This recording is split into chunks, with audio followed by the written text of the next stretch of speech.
Western Front, France, 1916. You were jealous when your older brother got to march off to defend Germany in 1914. It was so frustrating that you were too young to join him.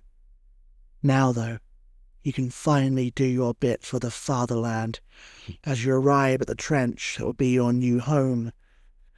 It's dirty, mud-filled, and sandbags are everywhere, but at least you're finally here. As you talk to your new comrades, you mention that it's a shame you haven't been sent to Verdun, where the action is. Is that so, newbie? Comes a deep voice from a small dugout in the trench. A large man with a Kaiser Wilhelm moustache emerges from inside, his eyes bloodshot and his uniform dishevelled. He looks you up and down, and then he laughs. There are things that are far scarier than anything you'll find at Verdun. You look at him skeptically. He must be pulling your leg. You doubt me, young one. Oh, I speak the truth. They come at night, with blackened faces, quiet as the grave. You won't even know they are there until a blade is at your throat.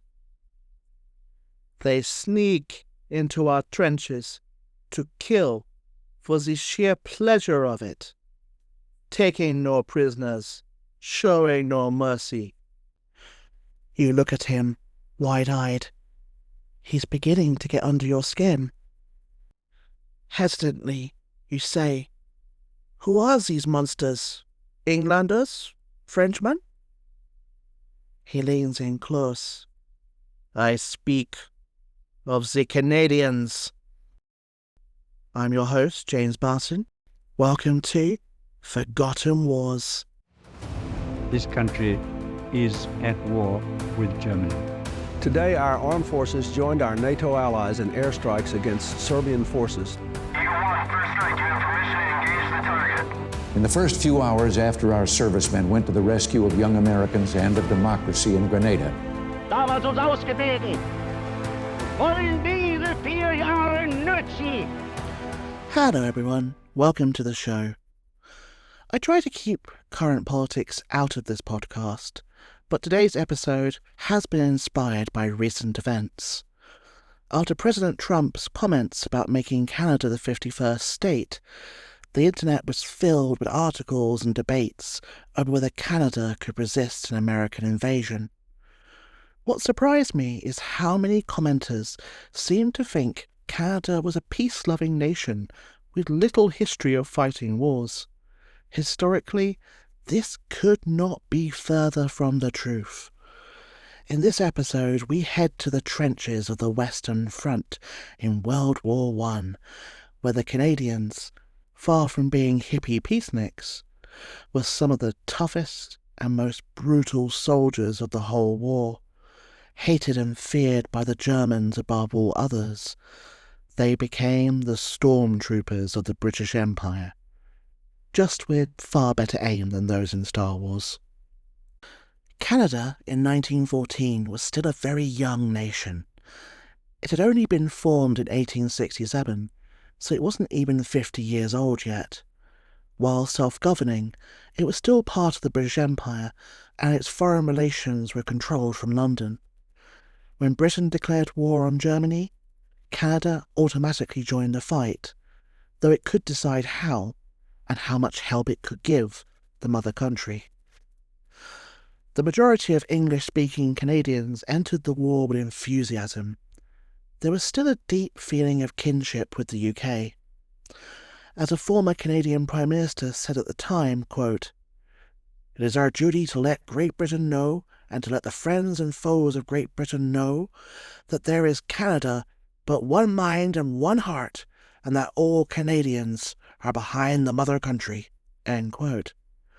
Notice how I said English-speaking. There was a substantial French-speaking population in Quebec, which was not nearly so enthusiastic. For now, they kept their grumbling to a minimum, but as the war went on, and the costs got higher, this divide would only get wider. Canada didn't have an army at this time. Instead, it had a militia. But rather than mobilise the militia, the government decided to create an entirely new all-volunteer force. The soon-to-be legendary Canadian Expeditionary Force was soon on its way to experience the joys of the Western Front. In 1915, two events occurred that would transform the Expeditionary Force into the meanest soldiers on the battlefield. At Ypres in northwestern Belgium, the Allied lines bulged into German-controlled territory. As the Canadians manned their trenches, little did they know what was coming. The Germans were determined to crush this salient and unleash a new weapon of mass destruction for the first time. An enormous green-yellow cloud of chlorine gas billowed across no man's land, causing death, and struck the French-held part of the lines. They collapsed and retreated. A huge hole opened up in the Allied lines, and the Canadians desperately tried to fill it, but they were on their own. Then the gas came again. Many were suffocated, or their eyes and throats began burning from the chlorine.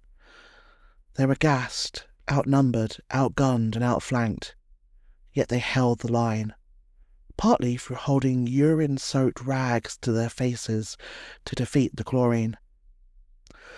Their epic stand prevented a German breakthrough as British reinforcements were rushed in, but they paid the high price of 6,000 casualties for just 4 days of fighting.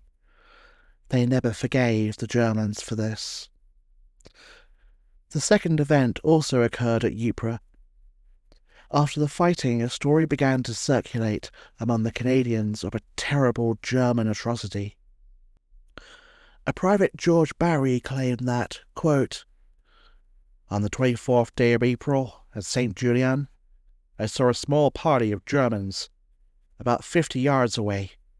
I was horrified to see that a man in a Canadian uniform was literally crucified, being fastened to the post by 8 bayonets. He was suspended about 18 inches from the ground, the bayonets being driven through his legs, shoulders, throat, and testicles." End quote. Soon, multiple soldiers claimed to have seen the same thing, though the location kept changing, and the story improved much with the telling.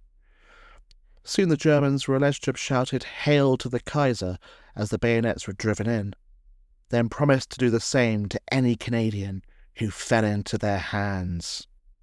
I'm sure they then laughed menacingly. There is no evidence that this actually happened. Accounts of those who claim to have seen it are full of discrepancies and errors. But it didn't matter that it wasn't true. The Expeditionary Force certainly believed it had happened. They developed a hatred of the Germans unrivaled among the other Allied nations. A brutal vendetta began, one whose flames would not truly be extinguished until 1945.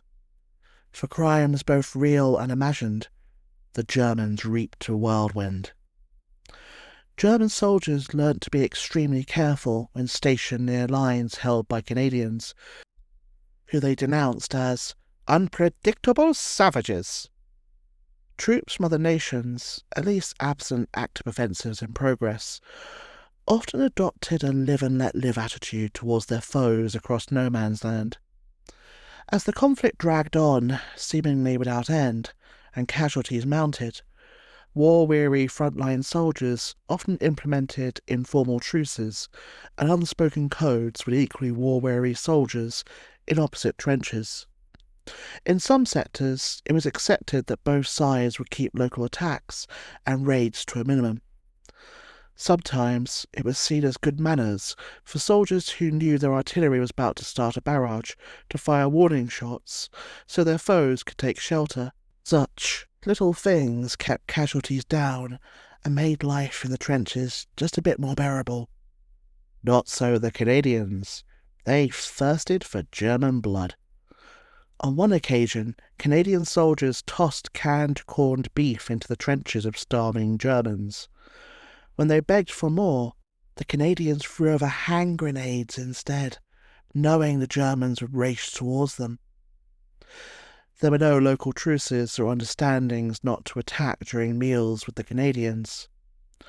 Corps Commander Arthur Curry boasted after the war that his men prided themselves on slaughtering the enemy wherever and whenever they could.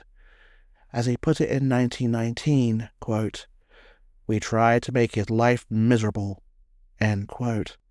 Even Christmas didn't dampen their bloodlust.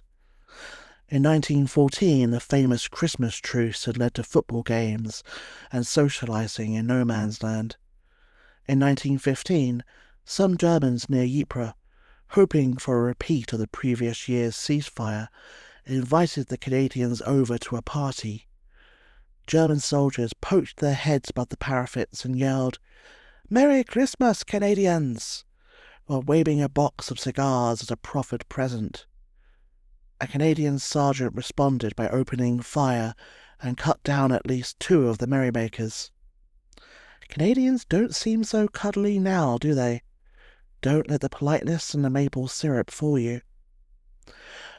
Where the Canadians truly excelled was at trench raiding. This was when troops snuck into each other's trenches to kill and cause havoc, and then vanished back into the night. It was a way to gain intelligence and unnerve your enemy. It was also highly dangerous, as you had to brave no man's land and the barbed wire to do it. Casualties were inevitably heavy. The British and other troops from the White Dominions soon stopped this practice because, as one Australia described it, quote, "Raids are not worth the cost. None of the survivors want to go any more," end quote. Not so for the Canadians. They would raid right up until the end of the war. It became their lethal specialty.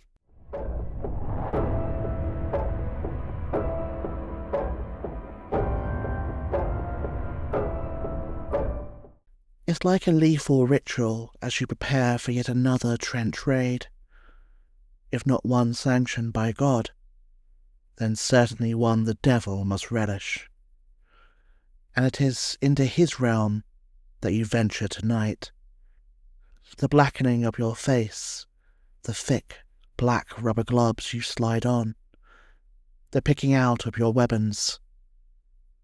Some men prefer spiked clubs, knuckle dusters or meat cleavers, but for you, it will always be the sharp knife. In the pitch darkness, you sneak out of the trench, keeping close to the ground, trying not to make the slightest noise. The barbed wire has already been destroyed, but still there are shell craters, dead bodies, and debris to navigate, all the while living in fear of flares lighting up no man's land and the rattle of machine gun fire. Finally, you reach the German trench and climb inside. You see a sentry staring out into the gloom and sneak up behind him. Your hand grabs his mouth as your blade strikes true. He grunts in pain and surprise. You slide him gently to the floor. With the sentries taken out, you descend into the dugouts where German soldiers are sleeping. Each of you takes a position next to a sleeping soldier and prepares to strike. Maybe because of some animal sense, yours begins to stir and opens his eyes. Terror plays across his face when he sees you staring at him from above.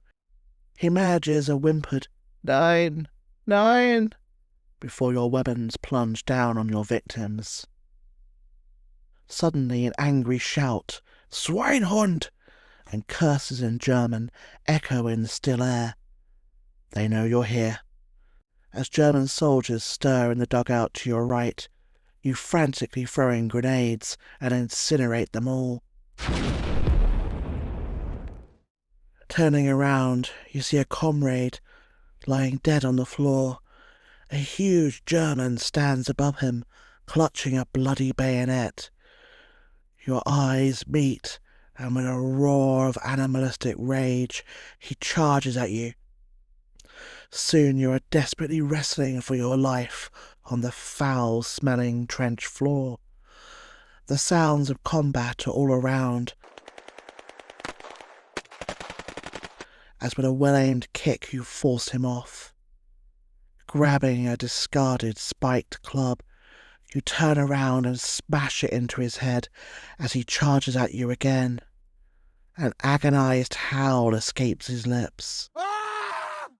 Leaping on top of him, you continue to smash the club down onto his head until finally the German stops moving. It's time to leave. Quickly the squad vanishes into the night, leaving chaos and death behind you. But you'll be back tomorrow night, and the night after that.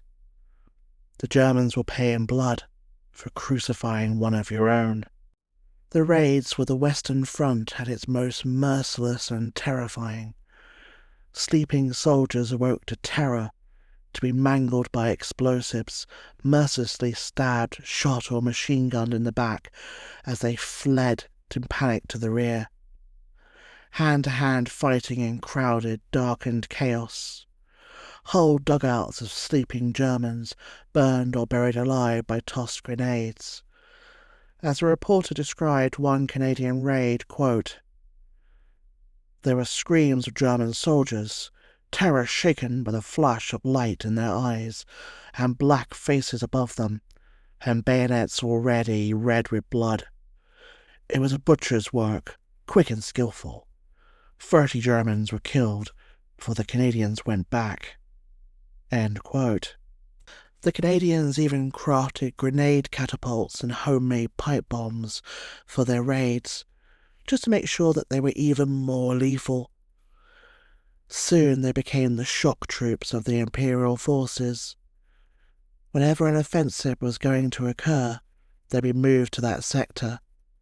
In 1916, during the bloody mess that was the Battle of the Somme, there were 24,000 Canadian casualties alone.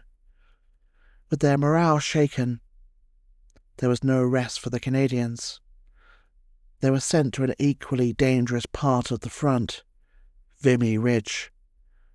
This would soon enter legend as their greatest victory of the expeditionary force. The Germans had taken the ridge in the first months of the war in 1914 and had managed to hold it ever since, despite repeated Allied attempts to capture it. The ridge was defended by 3 divisions of the German Sixth Army under Colonel General Ludwig von Wolkenhausen. The Germans had constructed a defence in depth, with 3 belts of trenches and fortified dugouts, some complete with electricity and running water. Gun emplacements had been dug into the forward slope of the ridge, and there was artillery on the reverse slopes as well. Bristling with machine gun nests, housed in concrete and steel pillboxes, protected by massive rolls of razor-sharp barbed wire, and pitted with huge craters and countless shell holes for attacking infantry to move through. Vimy Ridge was an extremely tough nut to crack. Everything about it said the Germans were here to stay. One Bavarian soldier defiantly sneered at his Canadian captors that, quote, "You might get to the top of Vimy Ridge, but I tell you this, you'll be able to take all the Canadians back in a rowboat that get there." End quote. When the Canadians arrived, they saw that no man's land was an eerie moonscape of massive craters littered with debris and the remains of thousands of men. Bones, grinning skulls, and entire skeletons in rotting uniforms of French blue or German grey lay everywhere, and the air was filled with the sour stench of death. The defenders even hung out a sign in English for them. "Welcome to hell, Canadians." They shouldn't have been so cocky. The Canadian Corps commander at this time was Lieutenant General Sir Julian Byng, and he had been through the horrors of the Somme and was determined not to repeat them. starting off by actually visiting the front line repeatedly to view the conditions and landscape. This would seem like the bare minimum, but was actually pretty revolutionary for a World War I general. During the bloodshed of the Somme, thousands of British soldiers had been cut to pieces by German machine gunners as they got snarled on rolls of barbed wire whose 5-inch barbs could ensnare a flailing soldier like a fly in a spider's web. The wire had been meant to be destroyed by the huge barrage of artillery fire before the battle began, but the shells actually exploded above the wire. Scandalously, nobody had bothered to check if it had been destroyed before launching thousands of men to their death into the wire. Not so this time. Different fuses were used, so the shells exploded on contact with the barbed wire, while the Canadians used their grisly specialty of trench raiding to gain intelligence. The raids began with only a handful of men involved, but soon over 1,000 Canadians at a time were raiding the German trenches. Each raid gave them practice for the upcoming offensive, making sure that the wire had been destroyed and wearing down the Germans. The constant pressure and danger frayed their nerves, while the lack of rest exhausted them. In the 4 months leading up to Vimy Ridge, there were 55 nighttime trench raids against the Germans, each more brutal than the last. It wasn't casualty-free for the Canadians. They lost 1,653 men before the battle even began. The heaviest casualties occurred during a doomed raid on the 1st of March 1917. 1,700 men were involved, the largest yet, but attempts to keep it secret had failed, with even French civilians wishing them luck on the raid. The Germans were fully informed and wanted vengeance for the endless raids. Some of the Canadian officers tried to call it off, but in a rare failing, it still went ahead. On the day of the raid, the Canadians unleashed deadly phosgene gas towards the German lines, but some of the gas blew back into their own faces when the wind changed. Heavier than air, the gas also hung undispersed in the various shell holes and craters in which the attacking troops took cover, with predictably horrific results.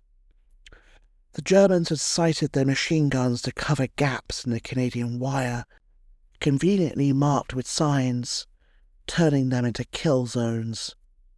When it was over, there were over 600 Canadian casualties, many of them experienced officers and men.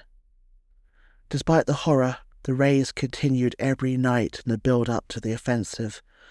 Seemingly endless shells pounded the German trenches, sometimes intensifying in certain sectors, so the defenders prepared for an attack. But none came. It was a psychological warfare tactic to further wear down the Germans. Finally, on April the 9th, 1917, at precisely 5:30 a.m., a single big gun fired, followed by 900 more, creating a noise so loud that Prime Minister David Lloyd George could hear it all the way back in London. The Canadians advanced behind a creeping barrage of artillery fire that destroyed the defences in front of them and hid their presence from defenders.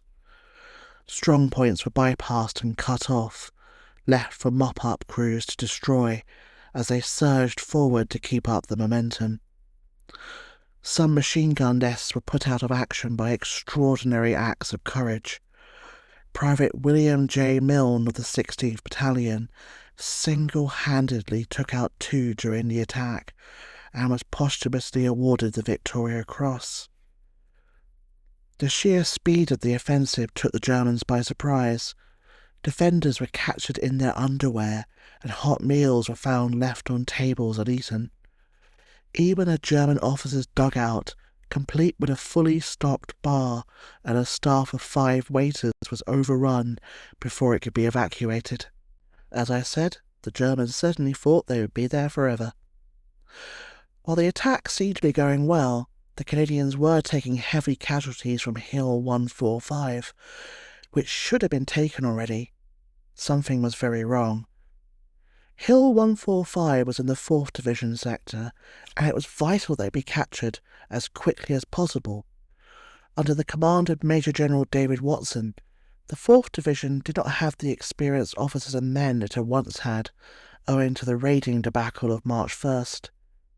During the artillery barrage, the German trenches at the base of the hill were purposely not destroyed, because one of the Canadian infantry commanders made the astonishing request that they be left intact for his men to use as cover from this fire expected from Hill 145. Subsequently, when the Canadians attacked, they ran into a wall of German fire that decimated some units, such as the 5th Battalion, which lost 346 men out of 400. Even here, acts of sheer bravery and heroism were taking place.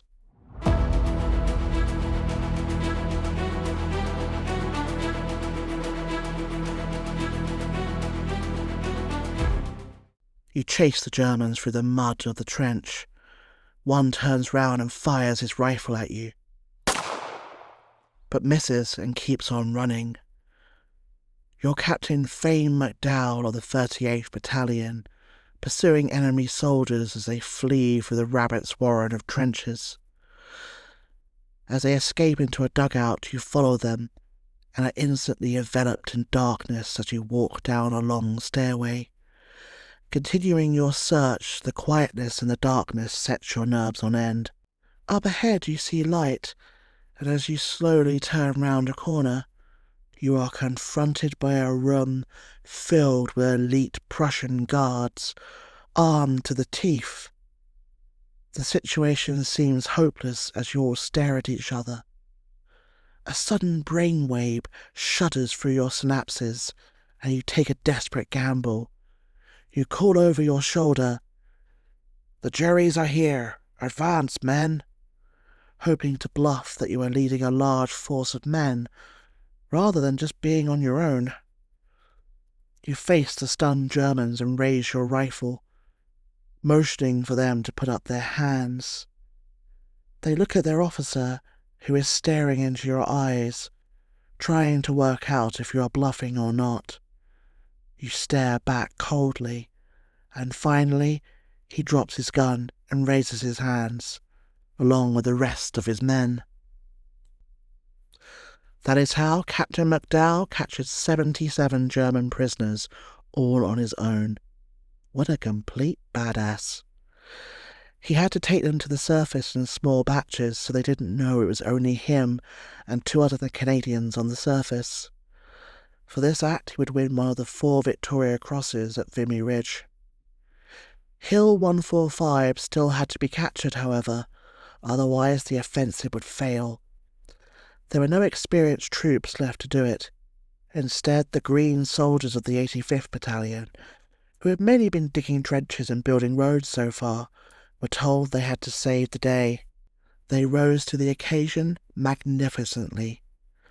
Attacking directly up the hill into the teeth of the German defences, the green troops of the 85th Battalion so shocked the enemy by the sheer audacity of their attack that the Germans panicked and ran until the entire section was in full retreat down the reverse slope. Behind them, the 85th dug in. It was a truly miraculous victory. With Vimy Ridge captured, for a few joyous days, it appeared as though a complete breakthrough was going to occur. The Great War could end in 1917. It was not to be. Other offensives hadn't gone nearly so well, and German reinforcements prevented a breakthrough. The war settled back into its usual stalemate. Vimy Ridge would remain in Allied hands for the rest of the war. It was in this battle that Canada truly came of age, emerging from the colonial shadows onto the world stage by gaining the greatest Allied victory to that point in the war. Everyone respected their soldiers now. German Field Marshal Paul von Hindenburg called them without hesitation, quote, "the best of the English troops," end quote, and British Prime Minister David Lloyd George wrote admiringly, quote, "Whenever the Germans found the Canadian corps coming into the line, they prepared for the worst." End quote. German soldiers took to calling them Stormtroopers, or Stormtroopers. Like all victories on the Western Front, it came at a high price. The Canadians suffered 10,602 casualties, including 3,600 dead. While the heroism and sheer fighting ability of the Canadians was extraordinary, it came with a dark side. Their treatment of prisoners was brutal. The Expeditionary Forces soldiers all believed in the crucified Canadian myth, and were fed regular stories of how Germans routinely committed such atrocities upon prisoners. Perhaps unsurprisingly, they responded by often brutalizing surrendered Germans, who they mistreated as retaliation for what they believed to be German mistreatment of captive Canadians. This is not to say that they were the SS of the Western Front. Over 42,000 Germans survived after they had surrendered to Canadians. However, many Germans who tried to surrender to them were killed out of hand by bayonets or bullets. Surrendering Germans were most often killed after the capture of an enemy position, whose seizure involved the loss of comrades. As one Canadian lieutenant put it, quote, "After losing half my company, we rushed them, and they had the nerve to throw up their hands and cry, 'Comrade!' All the comrade they got was a foot of cold steel through them." End quote. Some captured Germans were murdered in cold blood. For example, one Canadian slipped a live grenade into the greatcoat pocket of a prisoner. Some were slain in fits of rage, as a Canadian who lost it after a friend's death at Vimy Ridge wrote, quote, "Once I killed my first German with my bayonet, my blood was riled.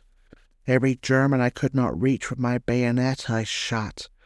I think no more of murdering them than I used to think of shooting rabbits."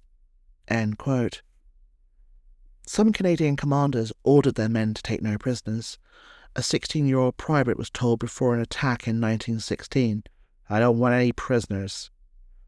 Another veteran recalled being told before the attack on Vimy Ridge, quote, "Remember no prisoners, they'll just eat your rations." End quote. It did not take long before the Canadians were known as the No Mercy soldiers of the Western Front, a reputation enhanced by Canadian boasts of their bloody mightiness. One soldier bragged, quote, "The Germans call us the White Gurkha," end quote, in reference to the ferocious Nepalese soldiers who fought for Britain. A soldier wrote in a letter to his father, quote, "You will very seldom now hear of the Canadians taking prisoners. They will take some to a quiet spot, and then it's a case of the dead may march." End quote. This would backfire on the Canadians, as one of their own taken prisoner by the Germans found out. He was singled out and beaten up on the orders from a German colonel, who yelled at him, quote, "I don't care for the English, Scots, French, Australians, or Belgians, but damn you Canadians, you take no prisoners, you kill our wounded." End quote. The Corps also became enthusiastic users of poisonous gas on the Western Front, after their own experience of it at Ypres. As one Canadian historian said, quote, "If we could have killed the whole German army by gas, we would gladly have done so." End quote. Back on the home front, all was not well either. The war and its high casualty lists put huge strains on all the nations involved, especially those fighting since the beginning. By 1916 to 1917, each one had a political crisis. This ranged from Britain's Liberal government collapsing and being replaced by a coalition under Lloyd George, to Germany becoming a virtual military dictatorship under Generals Ludendorff and Hindenburg, to its most extreme in the Russian Revolution and the overthrow of the Tsar. Canada's crisis was less severe, but would leave tensions that still last until this day. The Canadian economy was booming thanks to the insatiable Allied demand for wheat, ammunition and timber. Wages were high, but this had a knock-on effect on those volunteering to serve in France. As the casualties mounted, replacements were becoming harder to find, and a manpower shortage arose. This was especially true in French-speaking Quebec. They already felt little loyalty to the British or French.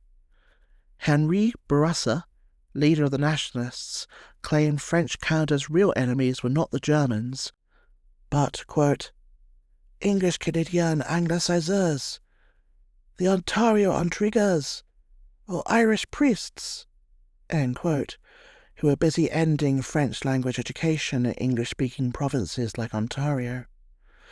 As the Somme raged on in 1916, French Canadians were more concerned with the Battle of the Hatpins back home.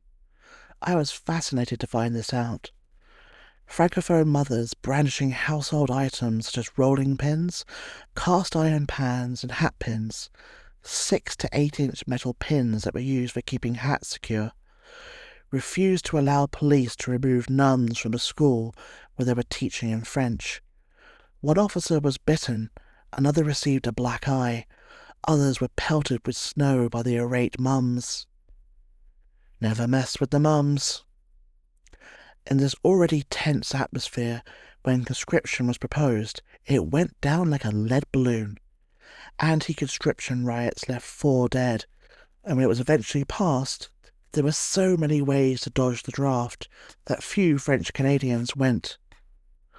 Thus left a legacy of bitterness between English and French Canadians that has never entirely healed. Already, there have been 2 independence referendums for Quebec that only extremely narrowly voted to remain part of Canada.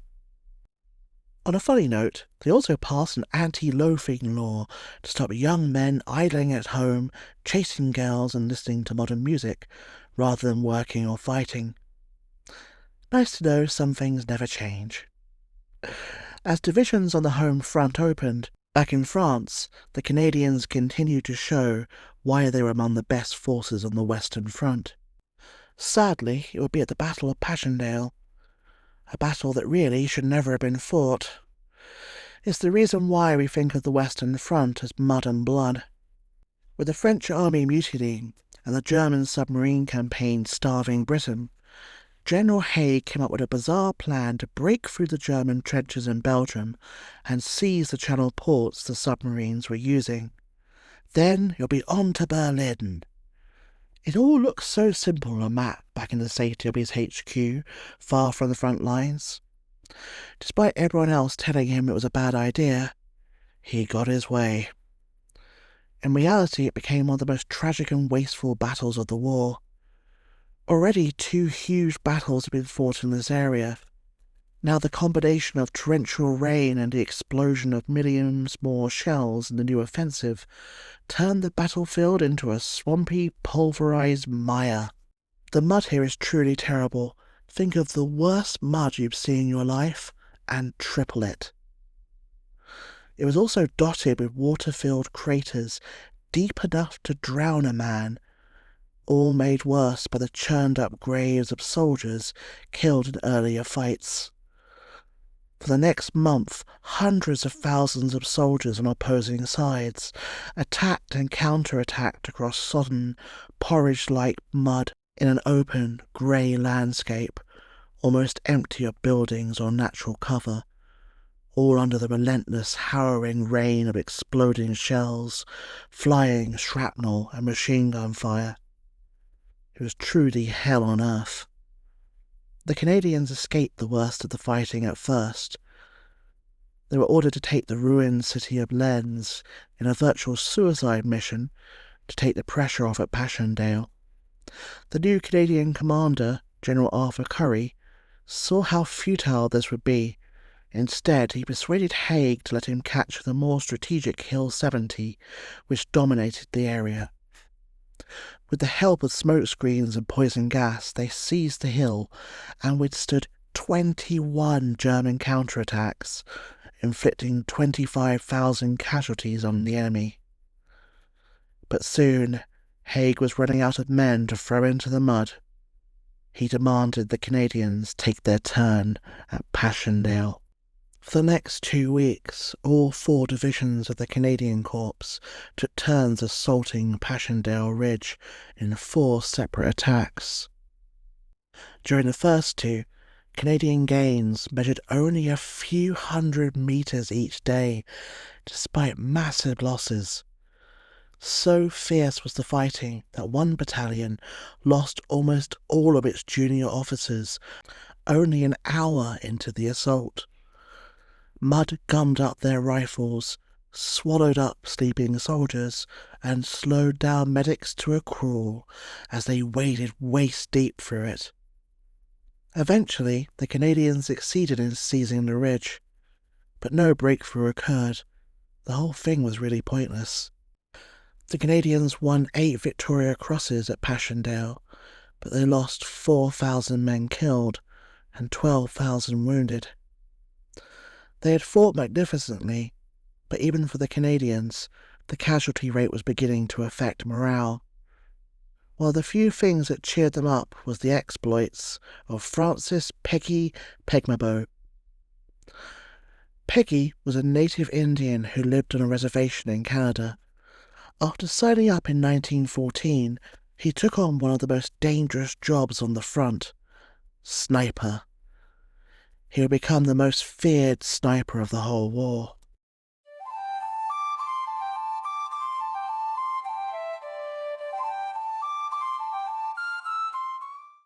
As you prepare to sneak out into the darkness of no man's land, you slip on your moccasins, far quieter and more efficient than your military boots for this line of work. As you go over the top, a soldier wishes you, "Happy hunting, Peggy." Crawling through the mud, grime and human remains of the lunar landscape of no man's land, you bite down on the dead twig in your mouth, an ancient custom among your people that protects you from enemies. Finding a perfect spot to view the German trenches, you dig yourself into the mud, stare through your rifle sight, and wait. The hardest part is the waiting, the fear of discovery. To comfort yourself, you hold the tiny medicine bag that hangs around your neck, a present from an old Indian medicine man before you shipped out to France. Made of skin tied with a leather thong, sometimes it feels as hard as rock, other times it feels like it contains nothing at all. You do not know what is inside, only that it has kept you safe so far. Your luck is in. A German head appears above the trench. He looks like an officer. His uniform is relatively clean, not yet destroyed by the mud of Passchendaele. He is talking to someone in the trench hidden from view. Maybe they are telling him to get down. You won't give him the chance. As your rifle barks, his head jerks back and he disappears from view. One more notch on your ever-increasing number of kills. Peggy was the most deadly sniper in World War I, with 378 confirmed kills. All the details in the dramatization, such as the medicine bag and the moccasins, are all true. He would survive the war as one of Canada's most highly decorated soldiers, but his fight didn't end in France. Under Canadian law at the time, as an Indian he was a ward of the state, his life dominated by white bureaucrats called Indian agents. His pension was completely controlled by the agent. He couldn't even leave the reservation without their agreement. The country he had fought for wouldn't even let him vote. He would spend the rest of his life fighting for Indian rights, denounced in turn by the Indian agents as uppity and having ideas above his station. In 1918, the Allied situation appeared dire. Russia had been knocked out of the war. Italy had almost been crippled by the German victory at Caporetto, while American troops were only just beginning to arrive to support their battered armies, trying to win the war before the Americans arrived in full force. Ludendorff launched Germany's last great offensive of the war, the Kaiserschlacht, or Kaiser's Battle. The Canadians were nowhere near where the original German breakthrough was, so when the Kaiserslack began to lose steam, they were the fresh troops to spearhead the Allied counterattack. This became the legendary Canadian 100 Days, where they led the battles that broke the back of the German army. By this time the Germans knew that if the Canadians were arriving at a sector of the front, then an offensive was coming. Playing on this, the Allied generals actually did something quite clever, possibly for the first time in the whole war. They did an elaborate bluff, making it appear they were heading north to Flanders. Instead, they were heading to Amiens.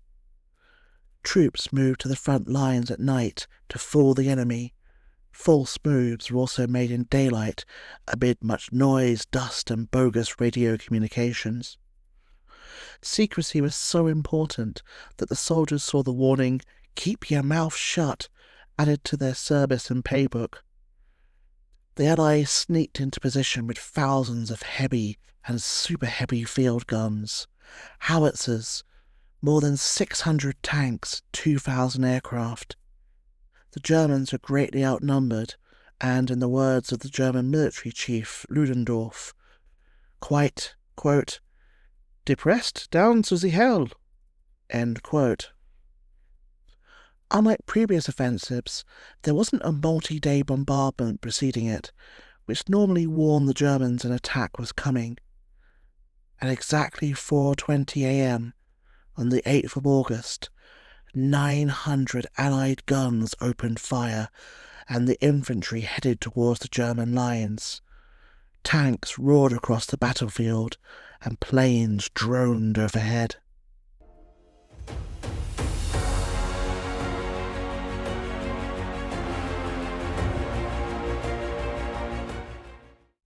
A heavy morning mist blankets the battlefield, so thick it seems to come from a fairy tale. Your heart races, every sense seemingly heightened, as you wait for the moment when you charge out of the trenches towards the unsuspecting German lines. The artillery shells start smashing into the ground.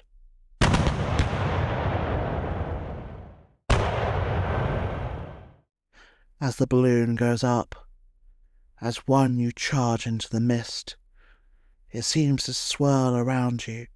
The sound of the new tanks and the boom of the artillery are disorientating. But still you stagger forwards. Then you reach the enemy trenches and leap in.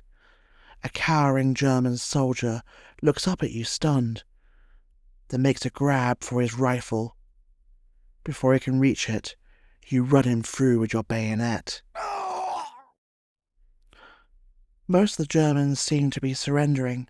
The surprise and the force of the bombardment had been too much. It is only as you reach the second line of trenches that resistance hardens. A German pillbox opens up with the bark of a machine gun, killing 5 of your comrades. You return fire trying to get behind the pillbox to silence the lethal machine gun. Then, a stroke of luck, a tank rumbles forward and the defenders are distracted by the metal monster.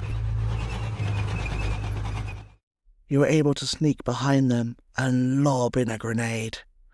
An explosion silences the machine gun. A wounded German staggers out and tries to flee, but falls to your bullets. No time to catch your breath. You must continue the advance, keep up the momentum, or all of this was for nothing. In 3 days, the Canadians pushed the Germans back as many as 12 kilometres, a huge achievement in a war often fought over metres, inflicting 26,000 casualties on the Germans and capturing over 5,000 prisoners. The Canadian Corps soldiers received more than 3,000 decorations for their bravery during this battle, including several Victoria Crosses. In return, they took over 11,000 casualties. Ludendorff described the opening day of the battle as, quote, "the black day of the German army in the history of this war. Everything I had feared, and of which I had so often given warning, had here, in one place, become a reality." End quote. He recounted to the Kaiser that morale was collapsing among his troops, recounting instances of retreating troops shouting, "You're prolonging the war," at officers who tried to rally them, and "blackleg" at reserves moving up. As the German army reeled, the Canadians kept up the pressure. They broke the famous Hindenburg Line, the supposedly impenetrable German fortifications, at a town called Arras. Ludendorff's men fled over the flooded Canal du Nord, but even this offered no respite from the Canadians who pursued them. The corps crossed over on bridges at night and took them by surprise, leading to yet another victory. At the Battle of Cambrai, as tanks rolled over the supposedly impenetrable barbed wire defences, the Canadians gave the Germans yet another scare and broke the Hindenburg Line again. Ludendorff, suffering from nervous collapse, and his armies collapsing in the field as well, told an incredulous Kaiser they could not guarantee the integrity of the Western Front for 2 hours, and they must have an immediate armistice. But before the armistice came, the Canadians had one last mission: the race to Mons. Mons is where the British had first battled the Germans in 1914, and now it would be where the Empire's war ended, as the Canadians took the town just before the armistice came into effect. The war was finally over. Canada came of age amidst the horror of the Western Front. It started the war very much as a little cub to the British lion. I was shocked to learn in my research for this episode that the Canadians weren't consulted about strategy for most of the war. Famously, their Prime Minister had to get his information from the newspapers. London wasn't telling him anything. The heroics of the Canadian Corps changed this forever, earning their nation equal status. It was at a heavy cost, though. 67,000 Canadians were killed, and 173,000 were injured out of a mobilised force of 620,000. That's a 39% casualty rate, all borne by a nation of only 8 million. The Canadians also had a big impact on how we remember the war. The famous poem in Flanders Fields, that's become synonymous with Remembrance Day in the UK, was written by a Canadian physician, Lieutenant Colonel John McCrae, after the Second Battle of Ypres. Even a cherished children's character owes their existence to the Canadian Corps. Lieutenant Harry Colborne brought over a black bear cub as a mascot for his regiment, called Winnie. When the war ended, Winnie was donated to London Zoo, where he inspired A.A. Milne to create Winnie the Pooh. Long after the war was over, France showed its appreciation for the Canadian sacrifice by giving 250 acres of Vimy Ridge and the surrounding acres to Canada. Still honeycombed with the ruins of trenches, tunnels, craters, and unexploded munitions, much of the site is closed to the public for safety reasons. It remains, however, a sliver of Canada to this day, in honour of the British Empire's Stormtroopers. And remember, behind the famous Canadian politeness, there's a fearsome warrior tradition. Thank you for listening. To help the podcast grow, please like, leave a review, or tell a friend. Next time, we'll be heading to the deserts of North Africa, where Mussolini's attempt to invade British-controlled Egypt and build a new Roman Empire ends in utter disaster. If you'd like to recommend any topics or any wars you'd like covered, please contact me on bartonjames84 at proton.m for mother, e for echo. Otherwise, see you next time for more Forgotten Wars.